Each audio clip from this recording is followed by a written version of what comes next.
네, 반갑습니다. 지금부터 사단법인 노년공감 제4차 정기 세미나를 시작하도록 하겠습니다. 저는 이번 정기 세미나 자장을 맡게 된 부천대학교 사회복지학과 임중철 교수입니다.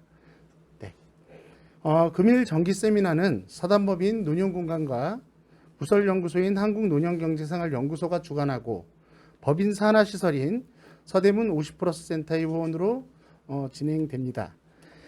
또한 이번 정기 세미나는 코비드19 상황에서 지속적인 고강도 사회적 거리 두기로 인하여 온라인으로 비대면으로 진행하게 되었습니다. 네, 그러면 금일 정기 세미나는 포스트 코로나 시대의 복지 환경 변화와 과제라는 주제로 코비드19 상황에서 사회복지 실천 환경에 대한 종사자들의 인식 유형을 직접 확인하고 나아가 사회복지사들의 역할 변화에 대한 논의를 하는 시적절한 자리라 생각됩니다. 그러면 먼저 정기 세미나를 빛내주실 오늘 패널 분들을 소개해 드리도록 하겠습니다. 네. 오늘 정기 세미나에서 코비드19 상황에서 사회복지사가 인식한 사회복지 실천 주제로 발제를 맡아주신 유한대학교 보건복지학과 김현정 교수님을 소개합니다. 네, 안녕하세요. 네, 다음은 두 분의 토론자분들을 소개하도록 하겠습니다. 네, 먼저 서울시 복지재단 찻동 추진단 돌봄지원팀 정은아 박사님을 소개합니다. 안녕하세요. 네, 다음은 부천시 경로주간보호센터 임보혜 박사님을 소개합니다. 반갑습니다. 네, 지난 1년간 코비드19 상황으로 인하여 삶의 모든 영역에서 비대면 생활이 일반화되었던 것 같습니다. 특히 사회복지 실천 현장은 대상자가 취약계층이기 때문에 이 상황은 더욱 심각하다고 말할 수 있겠습니다. 사회복지 실천 현장의 종사자들은 큰 틀에서 취약계층에 대한 옹호활동 역할을 담당하고 있는 중요한 당사자들로서 지금 이 코비드19 상황을 어떻게 인식하고 있는지에 대한 파악이 매우 중요하다고 생각하며 이번 정기 세미나를 준비하게 되었습니다.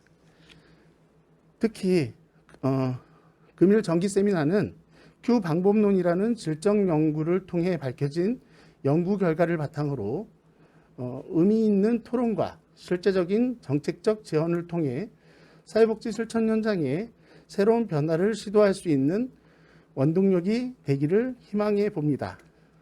네, 그럼 지금부터 본격적으로 사단법인 노년공감 제4차 정기 세미나를 진행하도록 하겠습니다. 네, 먼저 코비드19 상황에서 사회복지사가 인식한 사회복지 실천이라는 주제로 발제를 맡아주실 유한대학교 김현정 교수님을 앞으로 모시겠습니다. 네, 안녕하세요. 저는 유한대학교 보건복지학과 김현정 교수라고 하고요. 오늘 제가 발제 제목으로 진행을 할 내용은 포스트 코로나 시대 사회복지 실천의 재탐색이라는 제목을 가지고 한번 이야기를 나눠보도록 하겠습니다. 네, 오늘 제가 이야기할 내용들은 크게 세 가지 측면에서 한번 보게 될 텐데 두 가지의 연구를 소개하는 방식입니다. 그리고 두 번째, 특별히 우리 코로나 상황을 지나가면서 사회복지 실천에 대해서 다양한 경험들을 사회복지사들이 하고 있는데 그 다양한 경험들 가운데 사회복지사들이 인식하는 내용들을 근간으로 해서 세 가지의 아이디어들을 한번 제가 제안을 해보는 그런 방식으로 진행을 하겠습니다. 자, 그리고 첫 번째 연구는 이전에 코로나 상황이 있기 전에 사회복지 실천에 대한 사회복지사들의 인식, 이게 말이 되게 꼬여서 들리실 수도 있는데 사회복지사로서 역할을 하면서도 내가 그것을 어떤 의미로 해석하는가 내지는 나는 어떤 역할을 하는 것이 보다 나의 가치관에 맞는가에 대한 어떤 질문들을 던졌을 때 나는 이렇다라고 대답했던 사회복지 실천의 다양한 모습들을 먼저 좀 보면서 그런 그 상황들 가운데 그런 인식들이 있었던 가운데 코로나라는 상황이 벌어졌고 그 다음에 사회복지사들은 현재의 상황들을 어떻게 인식하는가 이런 흐름들을 좀 살펴보는 그런 이야기를 좀 나눠보도록 하겠습니다. 자, 그래서 제가 먼저 제가 진행하는 말씀드리는 이 연구의 내용들을 이해하시려면 제가 어떤 관점으로 연구를 하고 있었는지에 대한 이해가 좀 있어야 될 것 같아서 서로 다름을 패턴으로 이해하는 방법. 이건 제가 굉장히 연구자로서 사회복지 실천을 연구할 때, 실천의 다양한 과제들을 연구를 할 때 제가 갖고 있는 연구자적인 관점이기도 한 것 같아요. 사람은 굉장히 다양한 생각들을 갖고 있고 이 다양성들을 이해하는 것이 서로를 이해하는 데 굉장히 도움이 되죠. 그래서 이걸 패턴으로 이해하는 어떤 연구의 방법이 있습니다.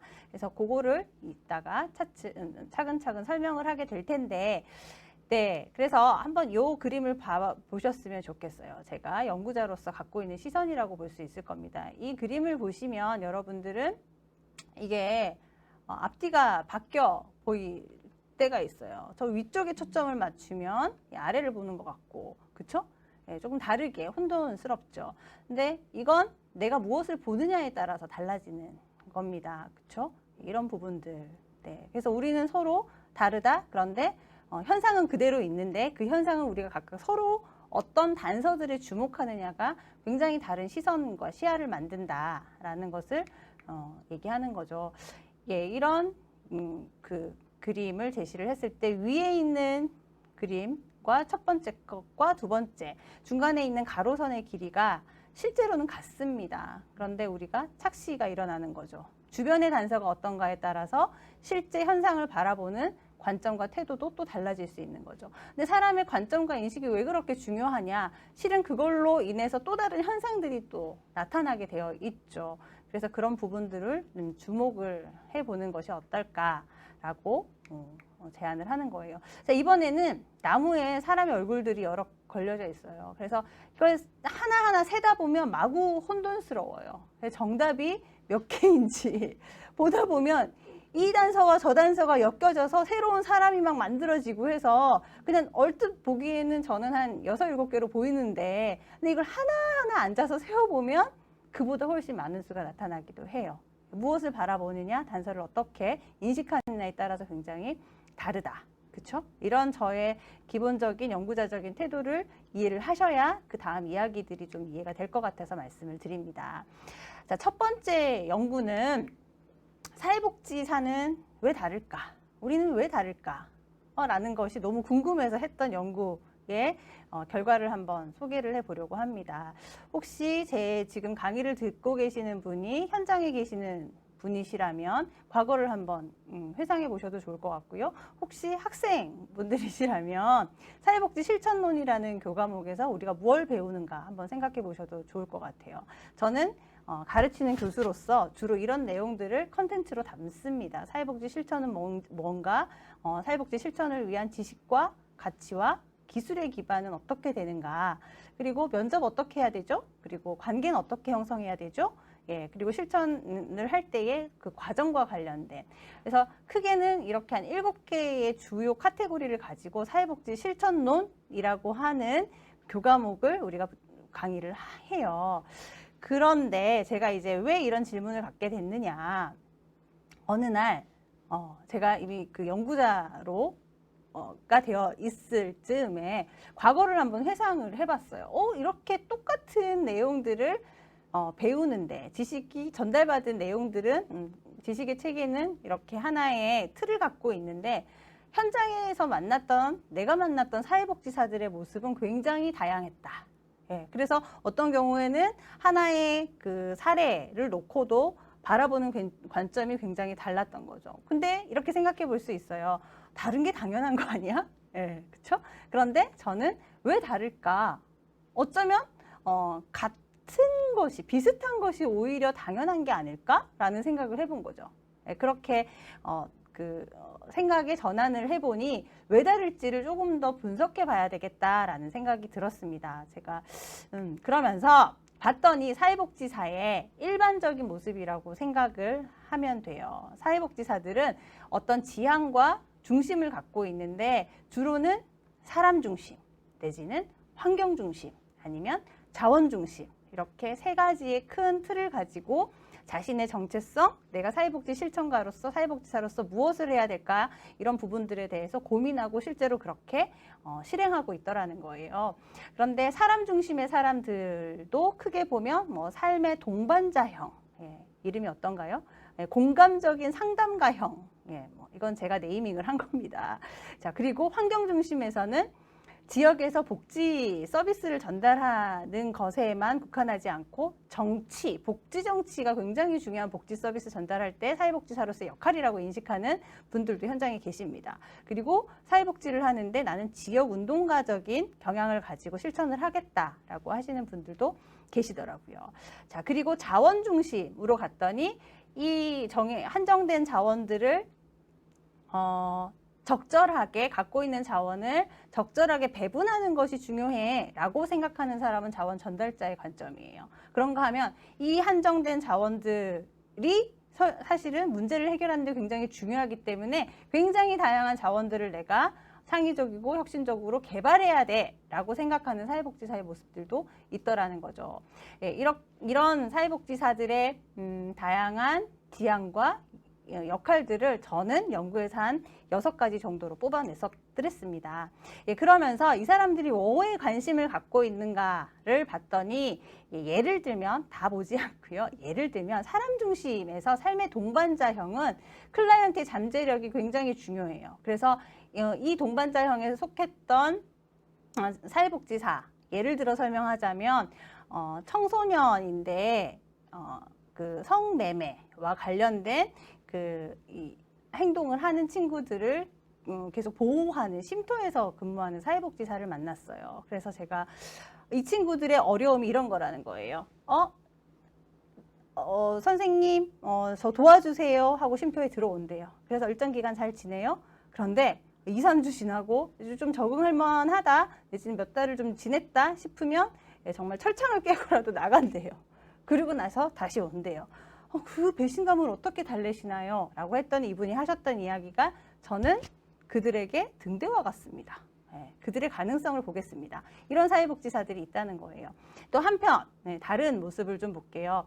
그 지역 운동가형인 사람들은 클라이언트에 대한 옹호가 굉장히 중요해요. 옹호가 굉장히 중요해서 장애인 분야, 뭐 노인 분야, 어떤 각계의 취약계층 그분들을 옹호하기 위한 실천의 모습들을 굉장히 적극적으로 하는 그런 모습들이 있었습니다. 개입에서 그래서 굉장히 달라서요. 지역운동가형은요, 사회복지사로서 일을 할 때 그 기관에 앉아있지 못하고 계속 왔다 갔다 하시면서 뭔가를 굉장히 분주하게 그들을 위한 뭔가를 하고 계세요. 굉장히 실천의 모습, 행태도 굉장히 다르게 나타납니다. 자, 그리고 그것 때문에 겪게 되는 어려움들도 다르고요.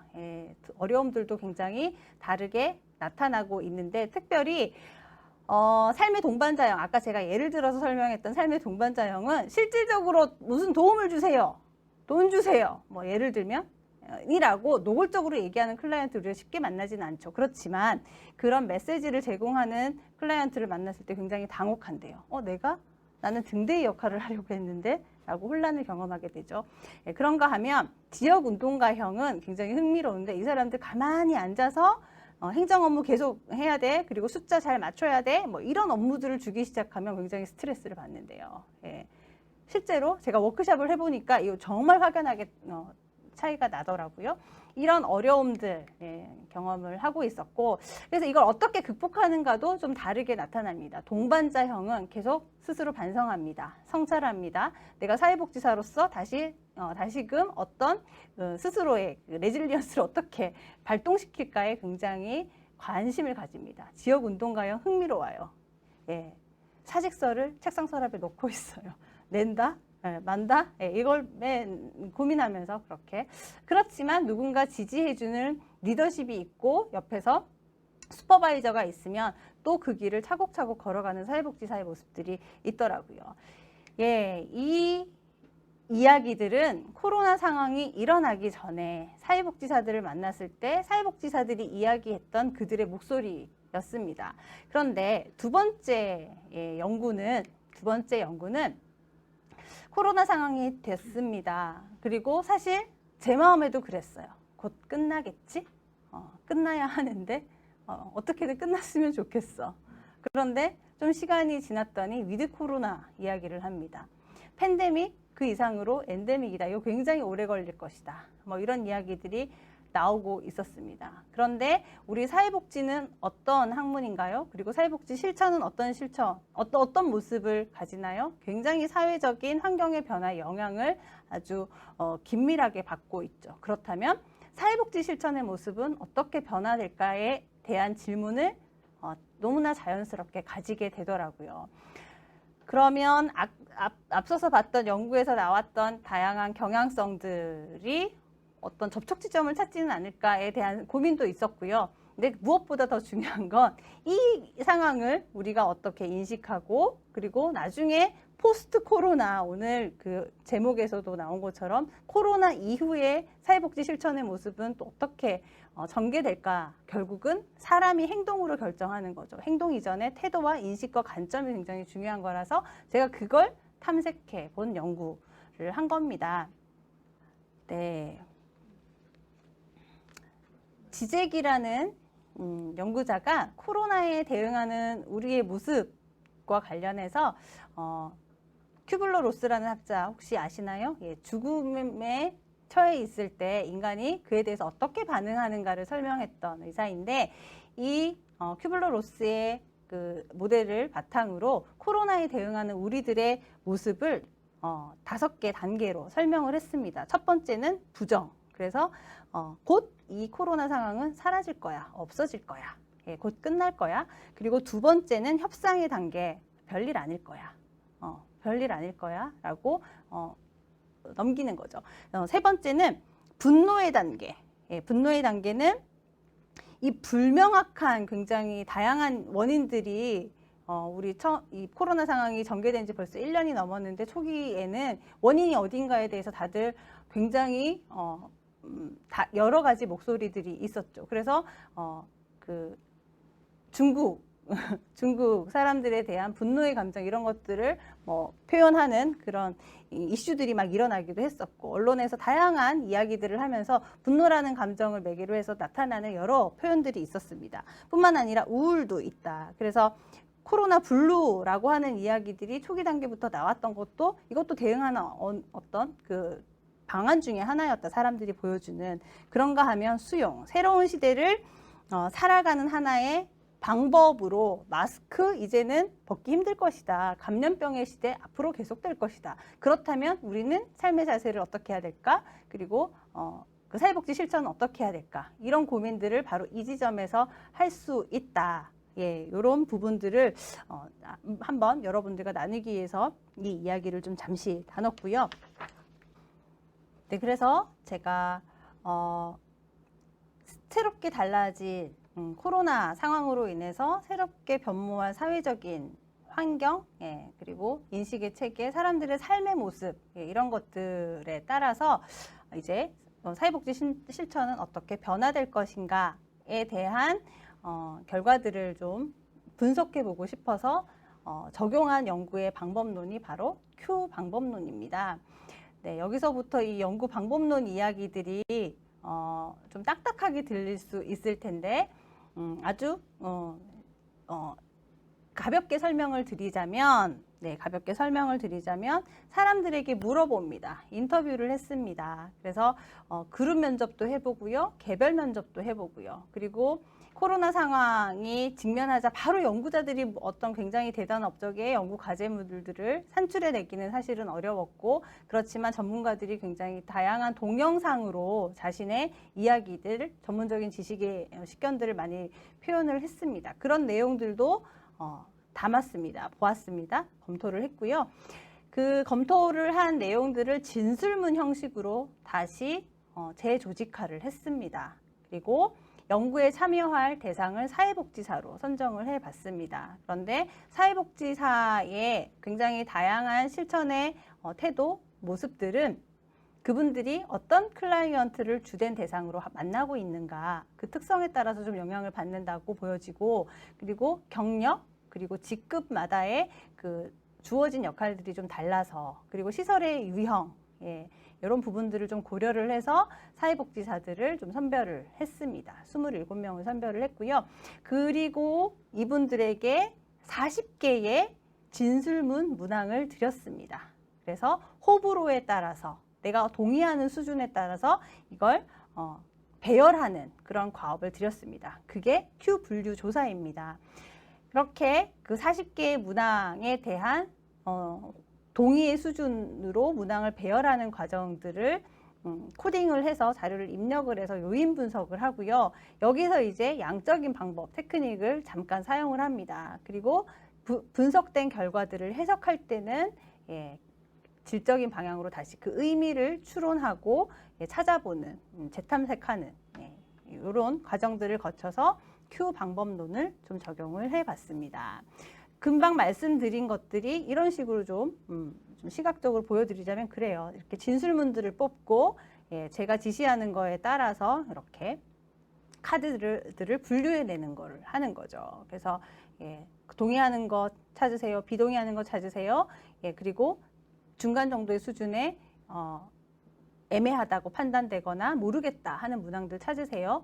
그런 다음에 동의 수준에 따라서 이렇게 다 선별을 단계적으로 하게 됩니다. 그러면 받아든 40개에 대한 동의 수준이 쫙 펼쳐지게 되겠죠. 이걸 유형별로 나누게 됩니다. 그래서 또 이때 연구자의 관점이 아니라 연구 참여자, 그래서 사회복지사들이 정말 어떻게 반응하는가를 그들의 관점에서 좀 찾아내기 위해서 그들의 생각들을 또 기술도 해보라고 했습니다.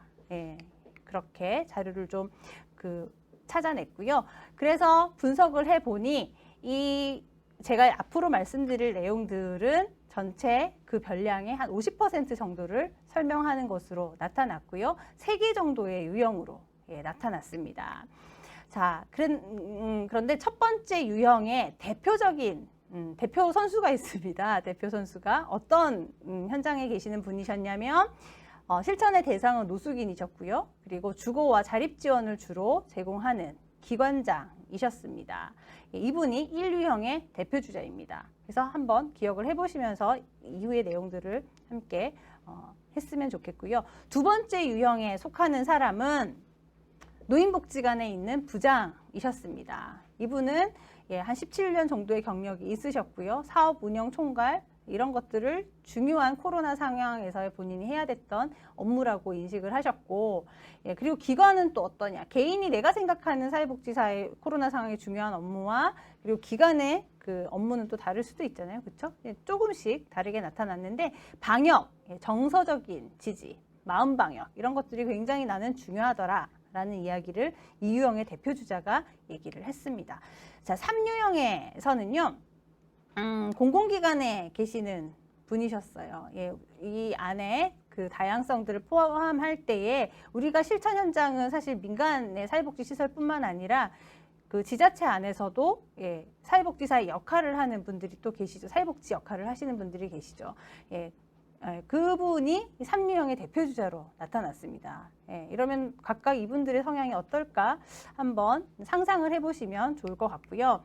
자, 그런 가운데 취약계층 중심형을 제가 1유형의 특징으로 이름을 한번 지어봤습니다. 코로나 상황에서 사회복지사들이 어떤 모습으로 실천을 하고 있는가. 1유형에서는 아까 말씀드렸던 노숙인 시설의 기관장이고 여성의 그런 사회복지사셨습니다. 기관장이셨는데 이분이 동의하는 문항들을 보면 흥미롭습니다. 감염병 예방을 위해 복지시설이 휴관하면 취약계층은 더 위험한 환경에 빠지게 된다. 내몰리게 된다. 그러니 어떤 상황, 어떻게 생각할까요?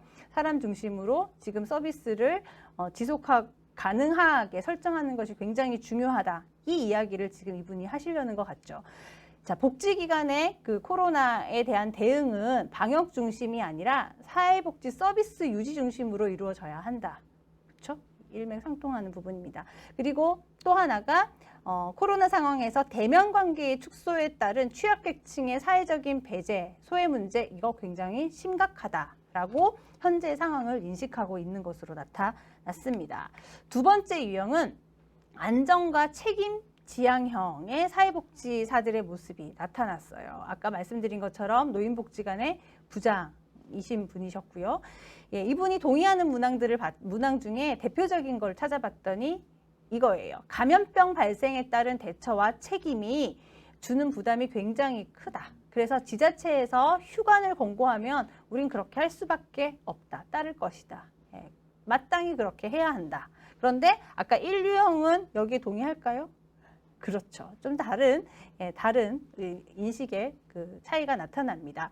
비동의하는 문항을 봤더니 코로나 상황을 떠나서 사회복지사에게 필요한 어떤 불변의 자질이 뭔가를 생각해 보면 뭐 직업관, 사명감 이런 거다. 예. 그런데 이유형의 사람들은 이런 부분을 그닥 중요하게 생각하지 않아요. 어떤 전문성을 가지고 내가 그걸 표현해내는가, 실천을 실제로 해낼 수 있는가, 이런 부분들이 훨씬 중요하지, 가치관 뭐 이런 부분들을 이야기하면 그게 우리의 전문성을 표현하는데 그렇게 중요해? 라는. 그리고 이분들은 대외적으로 인정받는 거 굉장히 중요합니다. 재가를 받는 거죠. 누군가에게 승인을 먼저 받고 그 전문성을 인정받는 가운데 사회복지 실천을 하려고 하는 그런 경향을 보이는 분들이 이유형으로 나타났습니다. 세 번째는 과제 대응형, 부천시청에 근무하는 사회복지 관련 업무를 보시는 분, 그리고 장애인 직업 재활시설의 원장님이신 분이 이 과제 대응형에 속했는데, 이분들이 동의하는 문항을 봤더니 복잡성, 불확실성, 이런 것들이 높아지는 상황, 결국은 우리가 이야기하는 감염병의 사회에서는 체계적인 계획 수립보다는 여러 시나리오를 구성해서 실행력을 갖는 것이 더 중요하다. 그래서 언제 그 계획서 계속 변하는 상황에 따라서 계획서 언제 수정하고 있냐. 빨리빨리 대응하고 어떻게 대응할지 실질적인 안들을 뽑아내는 것이 훨씬 중요하다라고 생각하는 분들인 거죠. 그리고 앞으로 사회복지 공무원이나 민간 사회복지사 등 복지 주체 간의 역할 분단 굉장히 중요할 것이다. 그래서 이분들은 네트워킹 이야기를 합니다. 과제에 대응하기 위해서 실천의 전략들을 아주 면밀하게 짜야 한다라는 이야기를 하는, 이렇게 세 가지 유형으로 나타났습니다. 자, 이렇게 다른 유형들이 나타났는데, 이 유형들이 현재의 상황을 어떻게 인식하느냐, 그리고 사회복지 실천에 있어서 현재 어떤 모습으로 실천하고 있느냐, 그리고 앞으로 우리는 어떤 방향으로 갈 것인가, 이런 부분들에 대해서 연구 결과에서 나왔습니다. 그래서 첫 번째 상황인식, 취약계층 중심형은 이 상황을 일시적인 재난 상황으로 봅니다. 끝날 거야, 라고 보는 거죠. 그래서 사회복지시설 휴관으로 취약계층의 고립 문제가 심각해진 것이 현재 이 코로나 상황에서 사회복지 실천가들이 경험하고 있는 어려움, 시설이 경험하고 있는 어려움이다. 이렇게 인식을 하는 거죠. 안정과 책임 지향형의 경우에는 시대적인 변화가 야기되고 있는 상황이다. 네, 이렇게 보는 거예요. 그래서 사회복지 실천 현장의 근본적인 어떤 변화가 코로나 상황으로 인해서 견인되고 있다. 그러면 어떻게 해야 될까요? 체계적인 뭔가 준비를 해야 되는 건 거죠. 그게 우리의 사회복지 실천가로서의 전문성을 표현하는 방식이기도 한 겁니다. 안전과 책임 지향형은 이런 상황 인식을 합니다. 과제 대응형은 이건 위기이자 기회이다. 바꿀 거 바꾸자. 시스템도 바꿀 거 있으면 얼른 바꾸자. 그리고 현재 이 사회복지 실천의 중요성을 굉장히 인정받고 있다. 왜냐하면 우리가 이렇게 적극적으로 다양한 모습으로 전문화된 어떤 필요성을 각인시킬 수 있다. 그래서 이 위기의 상황을 사회복지 실천에 있어서 굉장히 중요한 기회로 만들려면 어떻게 해야 될지 좀 생각해 보자. 라는 상황 인식을 하고 있습니다. 두 번째, 이런 상황 속에서 그러면 이분들은 어떻게 실천하고 계실까요? 취약계층 중심형은요, 관계 중심, 대면 접촉, 여전히 너무나 중요하게 생각합니다. 그래서 어쩌면 이분들은 본인의 위험을 감수하고라도 취약계층들을 만나기 위해서 굉장히 노력하고 계실 수 있어요. 그래서 이런 취지에서 이분들은 사회복지사의 안전과 소진 예방, 이런 부분들을 위한 코로나 관련 업무 지침 굉장히 중요하다. 이런 것들을 정확하게 우리한테 주면 우리는 거기에 따라서 만나기 위한 전략들을 새롭게 하겠다. 예, 이런 생각들을 하시는 거죠. 두 번째, 안전과 책임 지향형의 경우에는 사회복지사의 전문성과 사회적인 어떤 책임을 중시한다. 그렇기 때문에 정부의 공고는 당연히 지켜야 돼요. 왜냐하면 우리의 전문성이 그로 인해 실추되면 안 되는 거죠. 예, 그리고 디지털 기반의 업무 변화에는 긍정적으로 인식하는 것들이 나타나기도 했습니다. 그게 결국은 사회복지 안에서 변화되어야 할 실천가들이 갖고 가야 될 어떤 역량으로 표현되는 건 거예요. 예, 이런 부분들이 좀 나타나기도 했습니다. 과제 대응 중심형인 경우에는 시설 중심에서 이제 가족, 예, 지역사회 중심으로 실천의 방향을 좀 크게 전환하려고 하는 시야의 전환을 지금 요구하고 있다. 이렇게 인식하고 있어요. 그래서 새로운 사회복지 프로그램을 기획하는 역량이 너무 중요하다. 새로운 구체적인 프로그램들을 찾아내자. 예, 그런 모습들을 보여주고 있습니다. 자, 그리고 민간 협업을 굉장히 중요하게 생각하고 그런 필요성을 아주 절실하게 느끼고 있고 실제로 그렇게 실천하고 있는 분들이 과제 대응 중심이요. 그리고 그 기관의 코로나 상황으로 어떤 문제가 생겼을 때에도 대응하는 방식이 가장 먼저 이 상황을 어떻게 해결할까? 민과 관과 다른 기관들과 어떻게 연계해서 내가 지금 현재 하고 있는 사업들을 계속 유지할 수 있을까? 뭐 이런 것들이 가장 중요한 과제로 머릿속에 인식이 되시는 건 거죠. 자, 그런가 하면 이런 경험을 하고 있는 가운데 앞으로 사회복지 실천을 어떻게 전망하냐. 취약계층 중심형은 일시적인 재난 상황으로 현재 상황을 인식하고 있죠. 그러면서 대면과 관계 중심의 사회복지 실천은 아마 정상화될 것이다. 정상화의 개념으로 보는 거예요. 그게 너무 당연한 이전 모습으로 돌아갈 것이다. 그것이 굉장히 중요하다. 비대면의 장기화는 새로운 격차를 만들어낸다. 우리가 만나고 있는 취약계층들은 디지털 기반의 어떤 서비스나 이런 부분들에 체계적으로 배제되어 있을 가능성이 굉장히 높다면 지금 그 중심으로 서비스를 제공한다면 이분들은 여전히 배제될 수밖에 없을 거니까 더 이 격차의 문제는 심화될 것이다. 이건 더욱 심각하기 때문에 정상화 시켜야 과거로 돌아가야 이분들을 옹호하는 취약계층 중심형의 실천이 완성된다. 계속될 수 있다. 이렇게 보는 관점입니다.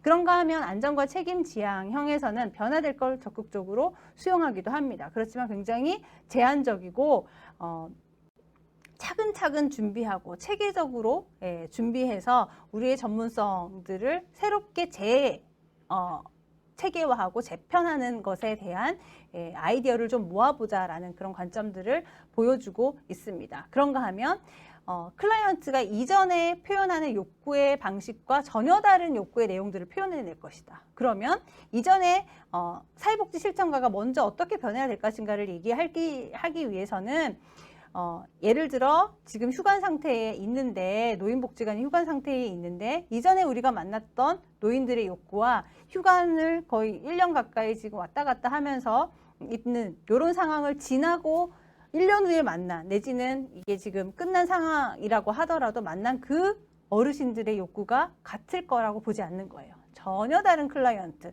동일한 사람이 오더라도 그분이 표현하는 욕구는 이제 달라졌을 것이다. 거기에 우리가 개입해야 되지 않겠냐. 그게 무엇일까? 이거 좀 준비하자. 생각해보자. 라고 제안을 합니다.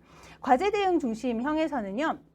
이게 코로나 상황이 종식이 되면 비대면 서비스에서 대면 서비스로 전환하는 것에는 일부 동의를 합니다. 왜냐하면 사회복지 실천에 있어서 대면의 관계의 중요성은 이분들도 인식을 하고 있습니다. 그런데 보다 중요하게 생각하는 것은 사회복지 전달 체계에서 조금 변화가 있어야 될 것 같아. 라는 문제 제기를 하는 것 같아요. 그래서 사회복지 실천의 공공성과 전달 체계 내에서의 기능성의 인정을 이미 받고 있는 상황에서 우리는 이 안에서 감염병의 시대에서 사회복지 실천의 모습을 또 다른 모습으로 좀 새롭게 네트워킹 구조를 만들어야 한다. 이런 이야기들을 과제 대응형에서는 굉장히 중요하게 이야기를 하고 있습니다. 네, 그래서 제가 이렇게 세 가지 유형을 통해서 그러면 앞으로 포스트 코로나 시대의 사회복지 실천과 관련해서 세 가지 아이디어를 이 사회복지사들의 다양한 목소리를 통해서 한번 추출을 해봤습니다. 첫 번째는 1유형으로부터 우리가 제가 지금 말씀드린 이 세 개의 유형은 서로 다른 모습이지만 어느 하나도 실천 현장에서 간과해서는 안 되는, 서로 함께 어떻게 조화를 이루어서 실천의 큰 틀을 만들 것인가, 이런 관점에서 본다면 1유형으로부터는 우리가 중요한 지혜를 하나 얻을 수 있는 것이 더욱 사람 중심으로 한다면 우리는 어떻게 해야 될 것인가. 그렇다면 그 질문의 내용들이 좀 달라질 수 있을 것 같아요. 누가 감염병 재난에 취약한가, 이들의 관점에서. 그리고 어느 정도의 위험이 취약한 대상부터 일반인에 이르기까지 어떤 위험으로 가해질 것인가, 이런 것들을 미리 설계할 수 있어야 되는 거죠. 위험에 대한 체계적인 사정과 개입 방안을 도출해내는 것이 1유형으로부터 지금 코로나 상황을 지나 포스트 코로나 시대 사회복지 실천에 있어서 우리에게 주어진 퀘스천일 수 있다. 그러면 더욱 사람 중심으로 이런 질문들을 가지면서 우리가 접근을 해본다면 실천의 지향이 조금 변화될 수 있겠다라는 생각을 해볼 수 있을 겁니다. 자, 두 번째는 이 유형으로부터, 이 유형은요, 그 거시 변수를 고려한 거예요. 사실은 안전성 그리고 책임, 이 이야기는 커다랗게 변화해가는 그 거시 변수들의 요인들이 사회복지 실천을 재편한다면 그에 우리는 부응해서 우리의 전문성을 녹아낼 수 있는 실천의 방식들을 찾자, 이 이야기를 지금 하는 거거든요. 그래서 앞으로는 사회복지 실천 현장을 둘러싸고 있는 거시 변수, 예를 들면 4차 산업혁명, 이런 거 굉장히 중요하게 생각할 수 있어요. 역동적으로 변화하는 사회복지 실천의 범위와 기능을 어떻게 재편할 건가. 그래서 아주 도전적으로 디지털 복지 어떻게 이거 새롭게 개념화해서 우리 안에 확 흡수하려면 어떻게 해야 되지? 이런 고민을 하는 거예요. 환경복지, 그린 웰페어, 이런 이야기들, 새로운 복지 영역의 지경을 넓히자라는 이야기들도 이 유형으로부터 나올 수 있습니다. 그렇다면 우리는 고민해 볼 수 있는 건 거죠. 과연 우리 지역사회 안에서는, 내 기관에서는, 전체 크게 사회복지 실천의 커다란 바운더리 안에서는 이런 질문들을 가지고 우리는 뭘 생각할 수 있을까를 이 유형이 던지고 있다고 보시면 되겠습니다. 세 번째 유형, 3유형으로부터는 이 생각을 좀 해볼 수 있을 것 같아요. 지역 내의 과제 대응을 위한 조직적인 관리 시스템을 작동시키는 것. 그렇다면 제가 봤던 이 연구를 진행을 하면서 봤던 그 현장에 계시는 분이 썼던 아티클 중에 이런 이야기가 있었어요. 재난 상황과 비재난 상황별로 복지 주체 간의 역할 분담, 협력 구조가 굉장히 중요하다. 예를 들면 어느 복지관이 코로나 발생했어요. 이 감염병이 발생을 했어요. 그런데 휴관을 해야 돼요. 문을 닫아야 돼요. 그런데 당장 긴급 도시락이나 이런 서비스는 계속 돼야 되는데 휴관해요. 그럼 어떻게 하죠? 타기관과 연계를 해야 되죠. 그런데 타기관과 그 즉시로 연계해서 다음날 당장 도시락이 전달되는 게 쉽지가 않죠. 그러려면 실은 굉장히 큐브 형태로 조직이 그냥 점처럼 연결되어 있는 조직이 아니라 감염병 상황에서는 전체가 함께 역동적으로 기능할 수 있는 것들이 체계화되어 있어야 된다. 그건 그럼 어떻게 할 수 있을까? 그러면 이 이야기를 3유형이 지금 얘기를 하는 건 거예요. 우리 이런 걸 하자. 그래서 서로 역할 분담 어떻게 해야 될지, 그리고 기관마다 응급 상황에서 우리가 긴급 상황에서 어떻게 각각의 역할을 다다다다 나눠서 지역이 돌봄 상황을 그대로 안정적으로 갖고 갈 수 있게끔 전달 체계를 어떻게 전환하면 좋을까? 기존에 있었던 굉장히 다양한 지자체들 안에서도 조직 체계들이 있을 거예요. 각각의 역할들을 어떻게 그 책임을 나누어서 그게 가동하게, 안정적으로 가동하게 할 것인가. 이런 이야기들이 지금부터 사회복지 실천에서 굉장히 이제 중요해질 거다. 3유형이 지금 그 이야기를 하는 겁니다. 자, 두 개의 연구를 통해서 제가 포스트 코로나 시대 사회복지사들이 던지는 사실은 이슈입니다.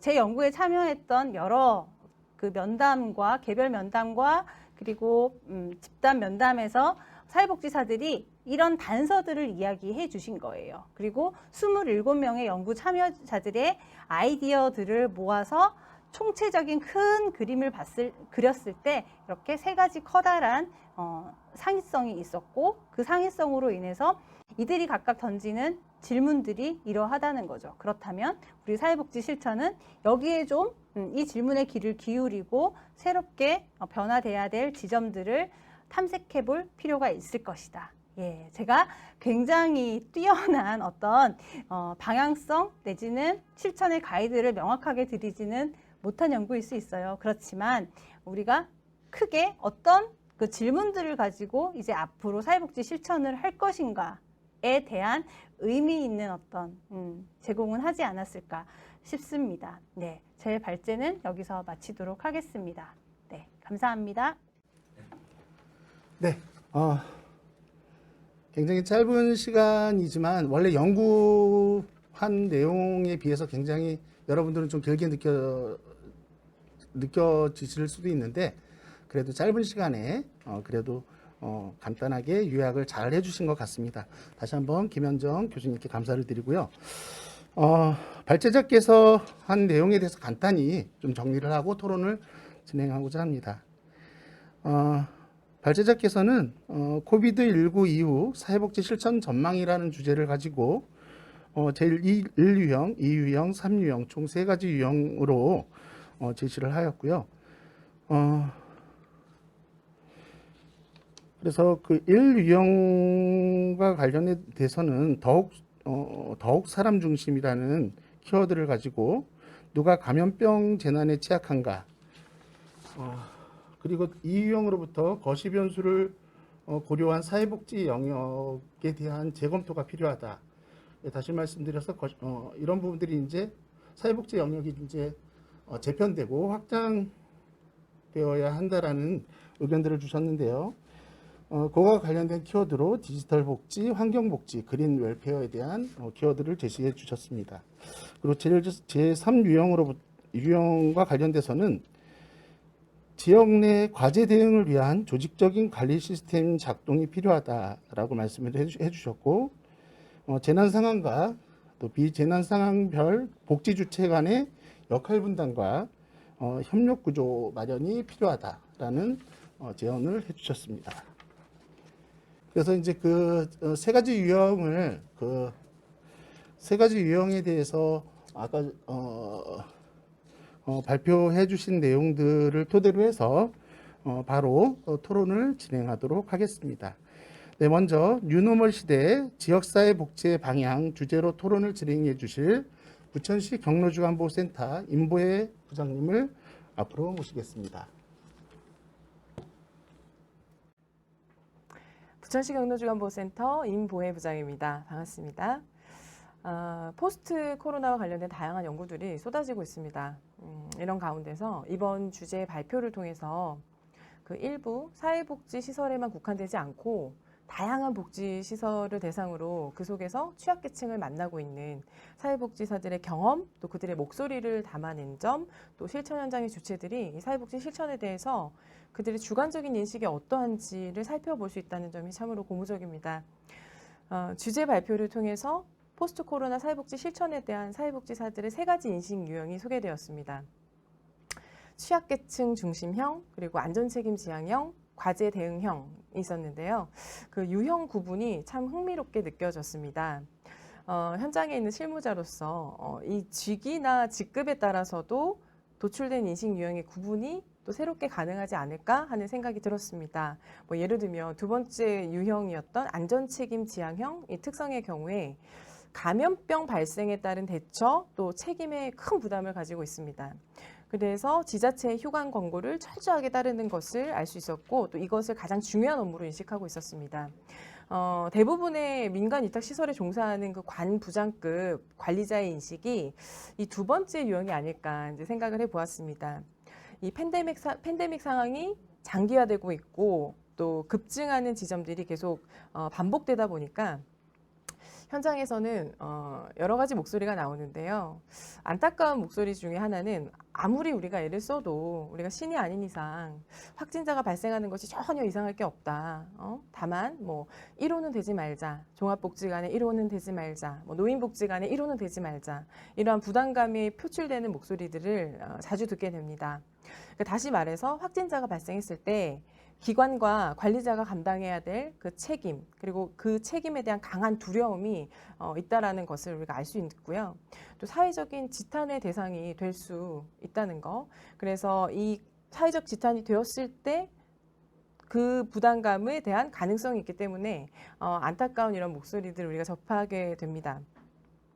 주제 발표 내용에 의하면 1번, 2번, 3번 유형이 그 코로나 이후에 사회복지 실천에 대해서 전망하는 데서 약간의 차이가 있지만 저는 전반적인 사회복지 실천 현장에 대한 방안, 뉴 노멀 시대 사회복지 시설의 역할, 특히 지역사회복지 방향에 대해서 몇 가지 의견을 개진하고자 합니다.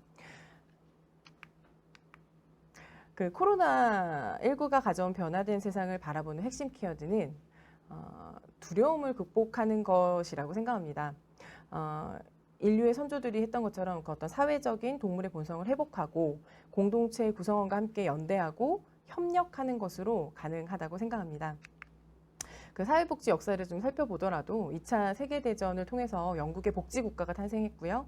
그리고 또 1929년 미국의 대공황에 대한 대응으로 인해서 국가의 적극적인 사회보장 정책이 추진되었습니다. 중세 유럽 흑사병의 경우에는 새로운 시대, 르네상스 시대를 열게 되었고 그래서 전쟁이라던가 재난 같은 것들이 뭐 영토 확장을 위해서건 아니면은 뭐 질병과의 전쟁이건 아니면 빈곤과의 전쟁이든 간에 어쨌든 이 전쟁과 재난 같은 것들이 인간 사회의 표준을 바꿔놓았다라고 생각을 합니다. 또한 또 산업 기술의 어떤 혁명적인 발달은 인류 역사와 함께 뭐 시대마다 사회의 격변을 가져왔잖아요. 현재 거대한 변화의 동인 이것은 뭐 4차 산업혁명으로 표현이 되고 있는 사람, 사물, 그리고 공간, 이 사람, 사물, 공간이 연결되는 초연결 사회이며 코로나19, 코로나 팬데믹이라고 생각이 듭니다. 그 사회복지 실천 현장에서 보면 현재 활발하게 진행하고 있는 사업들이 있습니다. 뭐 주민자치형 공공서비스라든지 아니면은 뭐 지역사회 통합 돌봄 사업 같은 것들이 지금 활발하게 진행이 되고 있습니다. 이 두 가지 사업들은 각각의 긍정적인 측면이 있음에도 불구하고 4차 산업혁명과 코로나 팬데믹이 가져온 변화를 담아내는데 한계가 있다라는 우려의 목소리들이 나오고 있습니다. 주민자치형 공공서비스 이 사업 같은 경우는 주민 참여가 없는 주민자치가 아닌가라는 목소리가 있고요. 또 지역사회 통합돌봄 사업 같은 경우는 지역사회가 없는 지역사회 통합돌봄 사업이 아닌가라는 또 목소리들이 있습니다. 그렇기 때문에 뉴 노멀 시대의 그 지역사회 복지의 방향에 대한 해답을 코로나19 상황에서 나타난 주민 공동체의 협력 그리고 연대에서 또 주민의 힘에서 찾아야 된다고 생각합니다. 다시 말해서 주민과 지역사회를 존중해야 한다라고 생각합니다. 주민자치의 본질이라고 하는 것은 주민 참여에 있다고 생각이 들고요. 또 민관 파트너십이라고 하는 것은 변화하는 시대에 그 과제를 극복하는 중요한 방법이라고 생각이 듭니다. 사회 변화에 따른 지역사회 이슈 같은 경우에도 그 과거와는 다른 양상으로 전개가 될 것입니다. 뭐 개인, 집단, 지역사회 불평등은 증가할 것이고 또 디지털 디바이드가 심화될 것입니다. 이로 인해서 세대 간의 또 계층 간의 갈등이 나타날 것입니다. 또 변화하는 시대에 또 자발적인 고립이 있을 것이고 사회 적응의 실패로 또 사람들의 심리적이고 정신적인 질병이 현저하게 증가할 것입니다. 또한 인간과 공동체 구성원들의 소득 보장이라고 하는 것이 뭐 디지털 문명이 다양한 성과를 이뤄낼 것이기 때문에 이러한 성과들로 인해서 뭐 이전 소득의 유지는 되겠지만 그 소위 돌봄 서비스로 대표되는 휴먼 서비스 같은 경우에는 뭐 일부 뭐 인공지능이나 로봇 등이 대체할 수 있겠지만 본질적으로는 대체 불가능한 영역이 될 것이라고 생각됩니다. 또한 사물 인터넷과 결합된 주거와 또 생활 공간 이러한 것들이 구축이 될 것이고 또 물리적인 공간과 사이버 공간의 융합이 나타날 것입니다. 특히 공간의 구조와 또 공간의 기능이 변화되기 때문에 이 생활하는 공간이 새로운 표준이 등장하지 않을까라고 생각이 됩니다. 그러니까 앞서 말씀드린 것처럼 그 뉴 노멀 시대의 지역사회 복지의 방향이라고 하는 것은 지역사회 복지 방향이라고 하는 것은 기본적으로 공동체성을 회복하고 공동체를 새롭게 창조해야 한다고 생각합니다. 그래서 이를 위해서 몇 가지 방안을 제시하자면 첫 번째는 과학기술의 진보에 적응하거나 아니면은 이 과학기술을 활용하는 방식으로 언컨택트 사회의 컨택트화를 지향해야 한다고 생각합니다. 또한 수평적이고 개방적인 공동체 또는 지역사회 문화를 형성해야 된다고 생각합니다.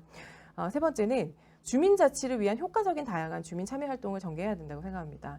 실질적인 어떤 직접 민주주의를 실현할 수 있는 다양한 방식이 논의가 돼야 되고요. 전자민주주의라든지 디지털 민주주의와 같은 것들이 나타나야 된다라고 생각이 됩니다. 네 번째는 디지털 디바이드 극복을 위함인데 주민들 내지는 공동체 구성원들의 IT 역량을 강화시키고 사회 적응을 위한 평생 교육을 강화해야 된다고 생각합니다. 어제자 뉴스를 보니까 80대 시각장애인 어르신께서 평소에는 친구처럼 생각했던 AI 스피커, 말벗으로 사용했던 AI 스피커 덕분에 목숨을 구하게 되었다는 기사를 접하게 되었습니다. 호흡곤란으로 쓰러져서 가까스로 살려줘라고 외치자 AI 스피커가 보안업체에 연결을 하고요. 또 이 119 구급대가 즉시 출동을 해서 목숨을 건진 사례입니다.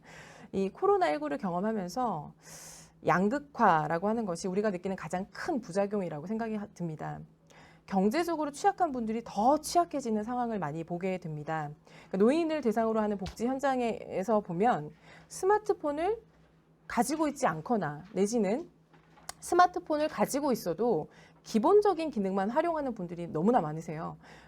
다시 말해서 코로나19로 인해서 온라인을 활용한 비접촉 대면이나 앞서 말씀하셨던 3유형에서 앞으로의 상황들을 더 타개해 나가기 위해서 새로운 어떤 지점에서의 어떤 방향성을 만들어낼 때 새로운 아이템들, 복지 실천 현장의 어떤 매체들이 활용이 되는데 이 현장에서도 다양한 영상 강의 콘텐츠들에 관심이 높아져서 많은 사회복지시설에서 콘텐츠를 만들고 있지만 정작 콘텐츠가 필요한 많은 분들은 참여나 활용이 어렵습니다. 그렇기 때문에 이 디지털 디바이드 극복을 위한 주민들 또는 공동체 구성원들의 IT 역량 강화나 사회 적응을 위한 이 평생 교육이 더 촘촘하게 이루어져야 되지 않을까, 또 지속적으로 이루어져야 되지 않을까 그렇게 생각이 들고요. 돌봄 노동의 어떤 사회화에 대해서 발맞춰서 돌봄 노동이 사회화될 것이기 때문에 또 되고 있기 때문에 이 인력 수요, 이에 대한 인력 수요를 준비해야 된다고 생각됩니다. 작년에 인천에서 발생되었던 사고 가운데 한 빌라에서 부모가 집을 비운 사이에 초등학생 현재가 라면을 끓이다가 불이 났어요. 그래서 전신 화상을 입는 사고가 발생을 했는데 코로나19의 감염 위험 때문에 교육과 돌봄이 셧다운이 되면서 이 돌봄의 공백으로 인해서 나온 비극이 아닌가라는 지적이 이어졌거든요. 그러니까 단기적으로 돌봄 공백 현장을 시급히 찾아내서 지원하는 것뿐만이 아니라 이 돌봄의 공적화, 공적 체계 확립이 이루어져야 한다라고 생각이 듭니다. 다음으로는 사업과 프로그램뿐만이 아니라 어떤 지역사회에 존재하는 복지시설들 안에서 각종 물리적인 공간의 재구조화 또한 이루어져야 된다고 생각이 듭니다. 마지막으로 또 지리적인 지역사회, 또 기능적인 지역사회, 그리고 사이버 지역사회 등에서 어떤 공동체 복지를 위한 스마트 모바일 기반의 어떤 스마트 지역사회 만들기가 실천이 돼야 되지 않을까 생각해 보았습니다. 그러니까 앞서 말씀드린 견해와 더불어 더 촘촘한 정책과 행정과 실천의 어떤 연계 위에 공동체성이 회복되고 또 새로운 공동체가 창조되는 거, 이것이야말로 뉴 노멀 시대 지역사회 복지 방향이 아닐까 사료됩니다. 이상으로 토론을 마치겠습니다. 네, 임부회 부장님 토론 감사드립니다. 토론자께서 말씀하신 내용들을 간단히 좀 정리를 해보면 핵심 키워드는 두려움을 극복하는 것, 그래서 어떻게 극복할 것인가에 대한 질문을 하셨고요. 결론적으로 주민 공동체의 협력, 또 연대로 극복할 수 있다라고 말씀을 해주셨습니다. 그리고 토론자께서 사회 변화에 따른 지역사회 이슈 양상에 대해서 좀 말씀을 해주셨는데 대체 불가한 돌봄 서비스, 또 생활환경 공간의 새로운 표준이 등장할 것이다. 또 그리고 개인, 집단, 지역사회 불평등이 또 이게 심화가 될 것이고 디지털 디바이드가 심화될 것이다. 이로 인해서 세대 간의 불평등이 심화할 것이다 라는 말씀을 해주셨습니다. 네, 토론 해주셔서 감사드립니다. 다음 토론은 코비드19 상황에서 공공영역의 주요 이슈 주제로 토론을 진행해 주실 서울복지재단 정은하 박사님을 앞으로 모시겠습니다. 네, 토론 부탁드리겠습니다. 네, 안녕하세요. 저는 서울시 복지재단에서 일하고 있는 정은하라고 합니다. 예, 발표하신 교수님과 토론하신 부장님 말씀 잘 들었고요. 예, 저는 오늘 공공영역의 포스트 코로나 이후 공공영역의 주요 이슈라는 내용으로 이제 토론을 하고자 하는데, 제가 지금 일하고 있는 내용이 이제 아무래도 공공영역이랑 협업하는 사항들이 많다 보니까 앞으로의 변화 상황에 대해서 좀 말씀드리고 싶은 내용이 있어서 이렇게 제목을 잡았고요. 일단은 제 토론 내용은 김현정 교수님 그 발표 내용 들으면서 굉장히 흥미로웠습니다. 그래서 작년부터 사실 포스트 코로나 주제로 사회복지 실천 현장의 얘기들 굉장히 많이 학술 행사들이 열리고 있었는데요. 대부분 좀 일반론적인 얘기들을 많이 하셨어요. 근데 실제로 현장에 계신 사회복지사들 대상으로 조사를 한 결과를 가지고 이렇게 얘기를 해주신 건 거의 처음 본 것 같아서 굉장히 신선하고 재밌고 또 현실을 좀 다시 한번 생각해보는 그런 계기가 됐었던 것 같습니다. 그래서 이 세미나 발제 내용에 대해서 뭔가 뭐 비판적인 관점에서 얘기를 드린다기보다는 저도 이 내용을 들으면서 뭔가 저도 이런 생각을 좀 했었는데 하는 조각조각 생각난 내용들을 약간 두서없이 좀 첨언하는 수준으로 좀 말씀을 한 가지 드리려고 하고요. 그 두 번째는 말씀드린 것처럼 제목에 있는 것처럼 저는 서울시랑 같이 일을 하고 있기 때문에 공공영역에서 최근 이 포스트 코로나 코로나 상황을 겪으면서 이 상황에서 특히 어떤 부분들을 굉장히 주시하고 있는지 또 앞으로 어떤 것들을 준비해야 된다고 생각하고 있는지를 저는 좀 보고 있으니까 그래서 그런 상황들을 좀 소개해 드리면서 앞으로 사회복지 실천 현장의 발전에 있어서 좀 도움이 되지 않을까 하는 내용들 말씀드리고자 합니다. 그래서 두 가지 내용으로 토론 내용 구성되어 있고요. 예, 처음 그 발제 내용에 대한 첨언 말씀드리면 이제 세 가지 유형으로 사회복지사들의 인식 유형을 분류를 해주셨는데 그거 말씀드리기 앞서서 제가 Q 방법론을 통해서 직접 연구를 해본 적은 없어서 이게 맞는 건지 모르겠는데요. 이 세 가지 유형에서 모두 다 이제 공통적으로 동의하시는 항목들이 있더라고요. 다른 유형임에도 불구하고. 그리고 공통적으로 비동의하시는 항목도 있었어요. 그래서 제가 그런 거 찾아내는 거 되게 재밌어해서 그래서 이런 거를 나중에 교수님께서 큐 방법론에서 이런 접근이 맞는 건지 한번 지적을 해주시면 좋겠습니다. 하여튼 좀 동의되는 항목들 공통적인 내용들을 엮어봤더니 감염병 대응 업무 지침이 필요하다라는 거는 사실 작년 내내 이제 있었던 얘기고요. 그래서 현장에서 실제로 여러 형태의 다양하게 여러 분야에서 업무 지침들, 매뉴얼들 만들어져서 또 배포되고 또 공유되고 있는 상황이었습니다. 그래서 이런 것들은 모두 타당하게 나왔던 것 같고요. 특히나 또 예측 불가한 상황에서 업무 스트레스 굉장히 많았다라는 얘기 또 공통적으로 얘기가 나왔더라고요. 모든 유형에서. 그리고 사실 이제 두 번째, 세 번째는 약간 일반론적인 얘기일 수 있는데 디지털 환경에서 이제 소통, 협업 가능한 이제 툴 이런 것들 이제 지금 우리가 하는 방식도 굉장히 다른 방식이잖아요. 예전과는. 근데 이런 것들의 환경이 익숙하지 않으니까 이런 협업 체계 또 소통 체계가 좀 더 발전해야 되지 않겠냐, 좀 원활해져야겠다라는 얘기들도 하셨고 또 아무래도 그 사회적인 변화에 대한 예상에 대해서 이제 사회적 불평등이 아무래도 더 심화될 것이다라는 얘기들도 해주셨는데요. 근데 이 부분에서 조금 더 깊게 생각해 봐야 될 부분은 저는 이제는 우리가 전통적으로 보아오던 사회복지 수급자들, 뭐 저소득층들 이런 분들 위에 굉장히 다른 새로운 대상 집단들이 이제는 앞으로 많이 나타날 것이라는 것들을 좀 예견하고 대비해야 되지 않을까 싶습니다. 제가 담당하고 있는 사업 같은 경우도 굉장히 다른, 그러니까 이전의 사회복지 프로그램이나 서비스 경험이 전혀 없던 분들이 저희 서비스를 이용하시는 경우들도 있거든요. 근데 굉장히 또 이 태도나 이런 것들이 굉장히 달라요. 그래서 이 사회복지사들 앞으로 현장에서 대상자들 대하는 방식이나 이런 것들도 굉장히 변화해야 되겠다는 생각을 최근에 많이 하게 됩니다.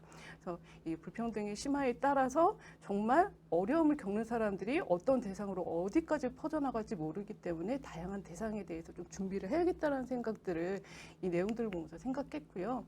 그리고 공통적으로 비동의하는 항목들을 보면 대면 만남이 축소되기 때문에 사회복지 역할 필요성은 이제 좀 없지 않냐, 뭐 이런 얘기도 당연히 이제 비동의합니다. 어쨌든 대면 만남이 축소되더라도 사회복지사의 역할은 잔존할 것이다라는 얘기이신 것 같고, 또 이제 뭐 유튜브 같은 수익 구조, 새로운 수익 구조가 있을 테니 정부 보정 없이도 뭔가 할 수 있지 않겠느냐라는 것들도 이제 아무래도 공공이든 민간기관에서 일하는 사회복지사들이기 때문에 이런 부분에 대해서는 아무래도 거부감이 있으신 것 같습니다. 그리고 세 번째도 약간 앞에는 이제 비대면 방식의 소통 방식이 좀 활성화되어야 된다는데 동의하셨는데 비동의에는 앞으로 비대면 방식이 그렇게 또 유지될 것 같지는 않다. 이런 얘기를 비대면 방식이 유지될 것이다. 라는 것을 비동의하셨거든요. 그래서 이런 것들은 약간 좀 다르지 않나 뭐 이런 생각을 했는데 그래도 이제 사회복지 현장에서 좀 생각하실 때 이 서비스 지금 뭐 비대면 대면을 좀 축소하는 방식이 뭐 물론 이제 코로나가 좀 종식되고 백신이 개발되고 뭐 그러면 좀 나아지긴 할 텐데 지금 우리가 경험하는 서비스 방식들은 분명히 뭔가 변화는 있을 거라고 생각합니다. 그래서 우리 뭐 이제 지자체 같은 데서도 대규모로 시설 짓고 이러는 것들이 늘 주요 과업으로 제시가 됐었는데 이제는 대규모 시설의 건립 이런 것들이 아마 지양될 것 같고요.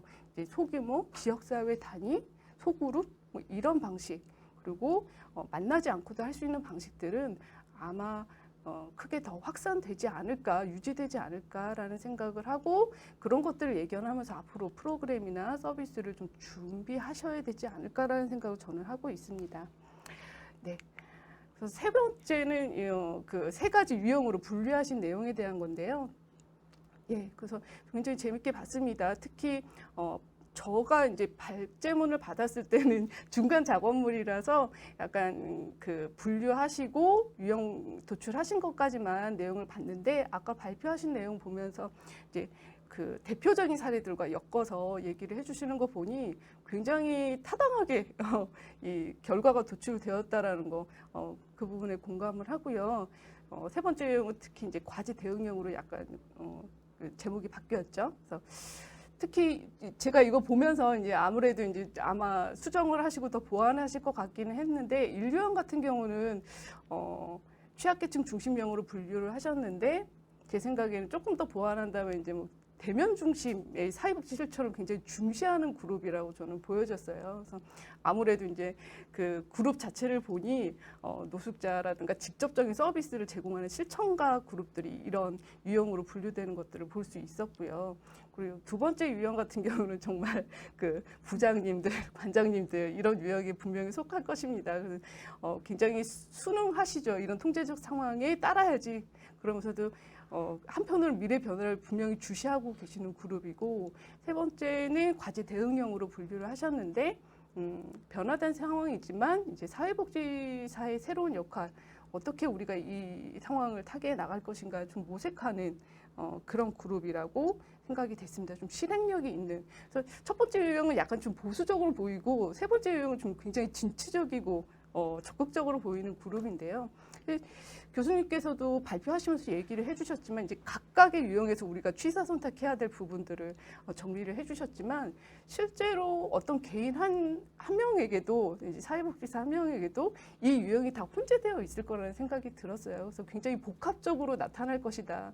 그러니까 예를 들면은 저는 굉장히 그러니까 어떤 분이 굉장히 본인은 대면 그룹이 중요하다. 어떻게 사회복지사가 비대면으로 하냐. 결국은 대면이지. 뭐 이런 생각을 하면서도 그래도 따라야지. 뭐 몸은 그렇게 따라가고 또 머리 한편으로는 앞으로 이 상황을 어떻게 타개할 것인가. 이런 생각들을 다 하고 계실 거예요. 그래서 사실은 한 명 한 명 사회복지사 실천 과정에서 다 뭐 이런 과정들을 모두 다 느끼고 있을 텐데 이제 유형 분류 과정에서는 어떤 분은 어떤 유형이 어떤 특성이 조금 더 강하게 도출되고 발현되고 뭐 이런 결과일 거라고 봅니다. 그래서 좀 이렇게 앞으로 실천하는 데 있어서 어떤 유형을 뭐 취사 선택하느냐 뭐 이런 것들, 그리고 우리가 어떻게 행동해야 될 것인가 이런 문제들을 좀 생각해 보게 해주는 중요한 연구 결과, 그리고 굉장히 타당하게 결과가 도출되었다라는 점에서 흥미롭게 봤었고요. 그래서 이제 저는 앞으로의 실천이 어떻게 진행되어야 할 것인가에 대해서 그냥 제가 아는 영역에서의 정보로 좀 한 가지 정보를 드리자면, 특히 이제 저는 제가 지금 담당하고 있는 사업은 서울시 돌봄 SOS 센터라는 사업을 담당하고 있습니다. 들어보셨는지 모르겠는데 이게 약간 서울형 커뮤니티 케어 사업으로 시작이 되었고요.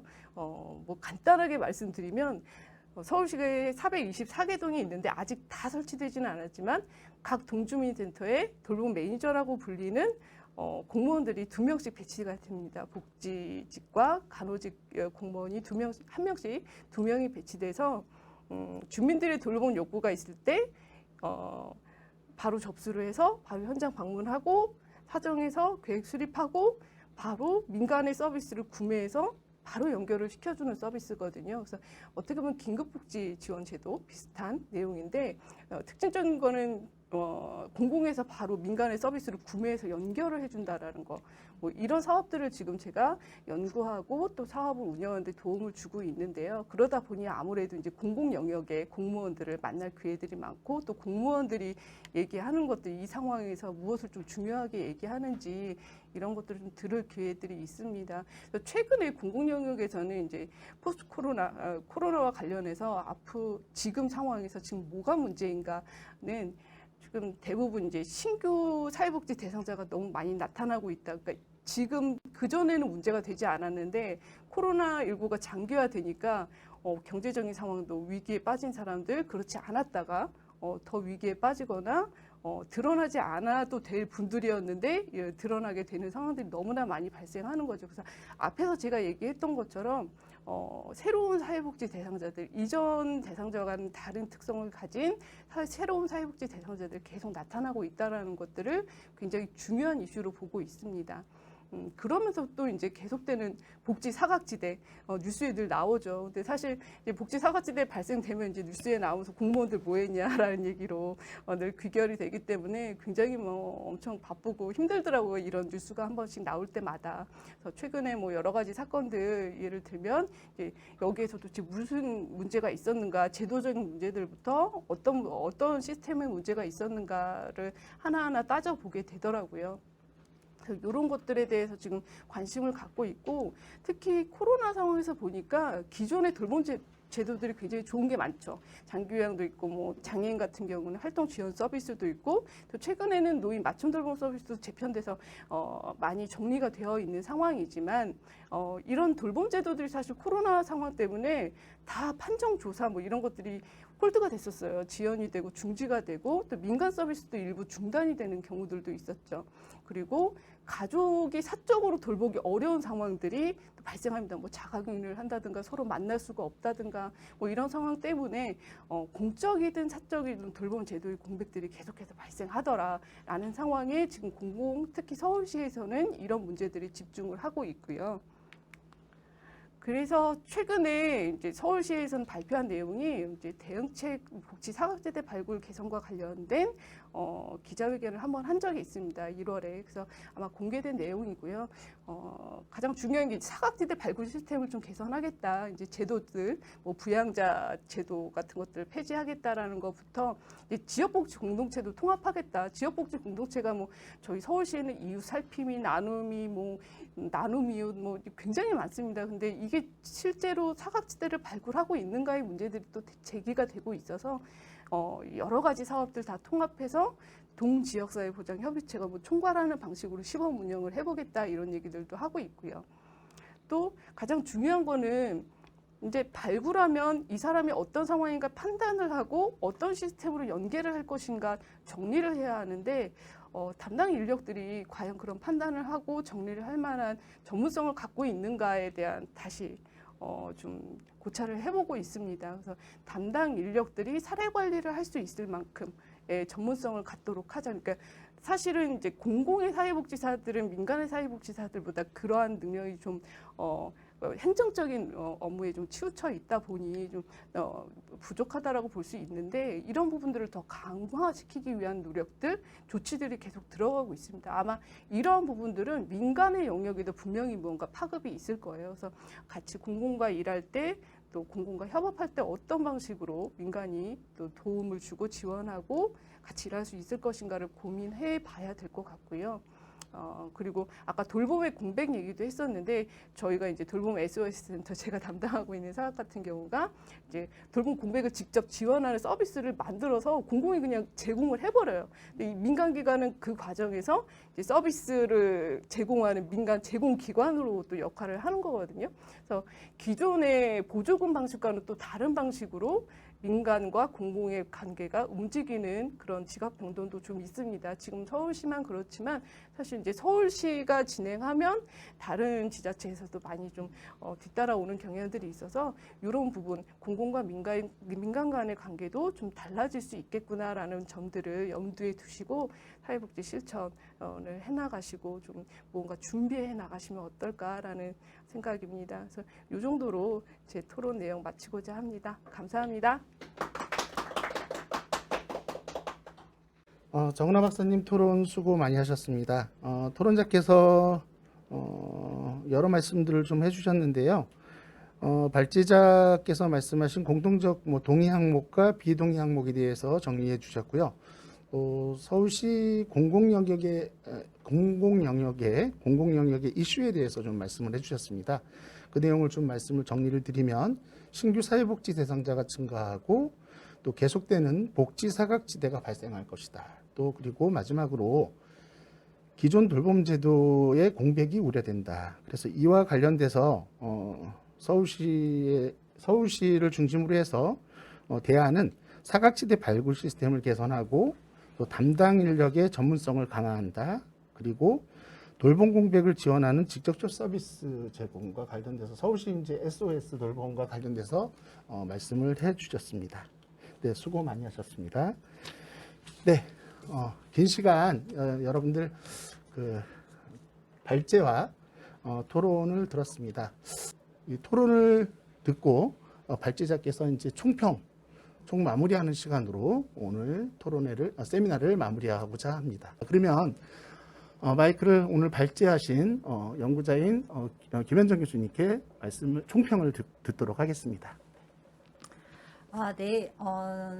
연구자로서 연구를 하고 나면 늘 부족한 지점들이 발견되기도 하는데, 그런 부족한 지점들을 현장에 계시는 우리 그 선생님과 그리고 그 공공 영역에서 연구하시는 우리 박사님 두 분께서 잘 보완을 해주셔서 너무 감사하다라는 말씀을 드리고요.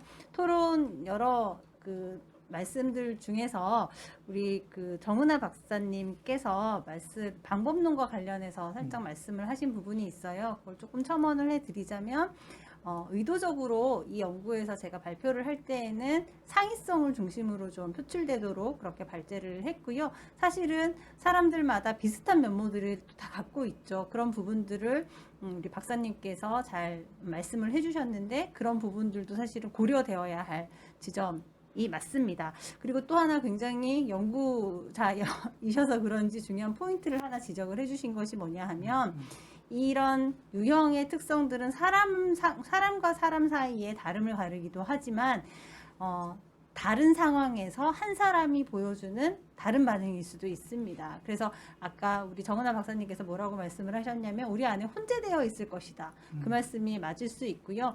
그래서 각각 변화하는 상황에 따라서 사회복지 실천가들의 모습도, 사회복지사들의 모습도 사실은 이 세 가지가 믹스되어서 나타날 수 있다라는 말씀이 옳은 지적이 맞습니다. 그래서 그런 부분의 지적은 제가 말씀해 주신 부분에서 방법론적인 측면에서 맞다라는 말씀을 좀 드리고요. 오늘 이렇게 저에게 다양한 또한 아이디어, 그리고 현재 고려되어야 할 다양한 이슈들에 대해서 다시 또 생각할 수 있는 기회를 주신 두 분께 감사드립니다. 네, 발표와 더불어서 총평도 아주 깔끔하게 말씀해 주신 김현정 교수님께 감사드립니다. 예, 그러면 토론자 두 분 같이 또 마무리하는 측면에서 플로어에 관객이 없기 때문에 오늘은 청중이 없기 때문에 두 분께서 30초 정도씩 마무리 총평하시고 오늘 세미나 마무리하도록 하겠습니다. 먼저 그 정은하 박사님 먼저 말씀해 주시죠. 예, 오늘 이 행사에 참여하면서 또 뭐 내내 코로나 얘기였지만 또 한번 우리가 무엇을 대비하고 어떤 역할을 해야 되는가 또 생각해 보게 됐습니다. 근데 이 코로나 상황에서 제가 공공 영역에서 어떤 이슈가 있다라고 말씀드렸지만 사실 없었던 문제가 아니거든요. 이전에 코로나는 기존에 좀 더 취약했던 문제를 더 극명하게 보여주는 그런 계기인 것 같습니다. 그런 상황에서 우리 사회복지사들이 실천 현장에서 무엇을 준비할 것인가, 어떤 생각을 해야 될 것인가, 이런 연구 결과들 굉장히 많이 도움이 될 것 같고요. 특히 민간에 계시는 분들은 또 그 상황에만 몰입되는, 매몰되는 경향들이 좀 있을 수 있습니다. 그렇기 때문에 또 전체 사회적인 변화, 공공 영역에서의 변화 이런 것들에 좀 관심을 가져주시면 앞으로 어떤 식으로 흐름이 가고 어떤 대응을 해야 될지 좀 분명하게 방향이 보일 것 같아서요. 그래서 다양한 부분에 좀 관심 가지고 또 역할을 해나가도록 준비했으면 좋겠습니다. 예. 네, 이어서 임부회 부장님 총평 부탁드리겠습니다. 네, 이 포스트 코로나로 인해서 너무나 급변화하고 있는 사회복지 실천 현장의 모습 속에서 어떨 때는 총성 없는 아비규환과 같은 상황 속에 놓이기도 하고 때로는 언제 어떤 일이 터질지 모르는 그 불확실한 그 상황에서 어떠한 우리가 자세를 지니고 있어야 되는지에 대한 늘 긴장감을 가지고 있습니다. 그런 가운데서도 또 이번 세미나를 통해서 다시 한번 공공과 또 민간 그래서 사회복지 실천 현장이 좀 더 촘촘하게 연결될 수 있는 그 지점들을 좀 발견해 나갈 수 있을 거라는 기대를 해보게 됩니다. 귀한 이 자리에 함께하게 되어서 참 기쁘게 생각합니다. 네, 긴 시간 동안 오늘 발제와 토론을 해주신 세 분 패널 선생님들께 감사를 드립니다. 네, 오늘 포스트 코로나 시대 사회복지 실천의 재탐색이라는 주제를 가지고 약 한 2시간 가까이 진행을 해보았습니다.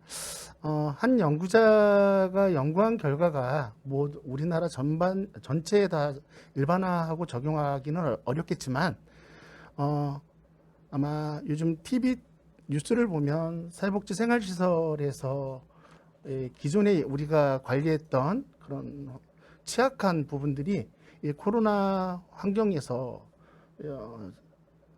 여실히 드러나는 부분들이라 생각이 듭니다. 앞서 이제 발제자와 토론자가 말씀해 주신 내용들을 종합을 해보면 공공의 부분, 공과 또 민간 부분이 각각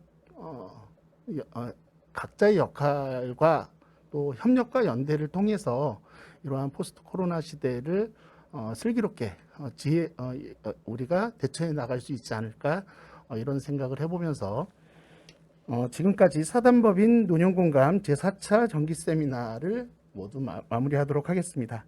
네. 긴 시간 세미나를 경청해 주셔서 감사드립니다.